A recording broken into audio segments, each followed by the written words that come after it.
2025-yilda kimni xafa qilib qo'ygan bo'lsam, oramizda bir dilxiraliklar bo'lib, sen menga borib qolgan bo'lsak, tortishib qolgan bo'lsak, hammalaringdan o'pdim, uzrlaringni qabul qilib olaman. Tez vaqtlaring borda kechirim so'ramanglar.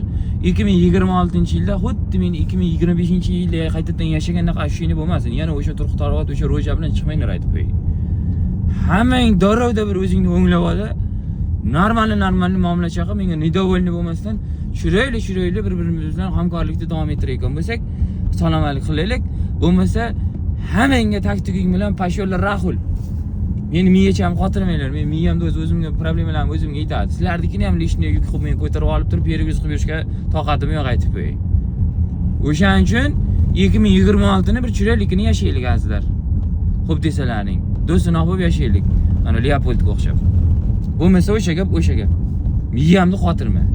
Men miyamda ozgina bo'sh joychasi bor. O'shani ham biron besmatov his-tuyg'ular bilan to'ldirib olmayman aytib qo'y. Xayr, salomat bo'ling.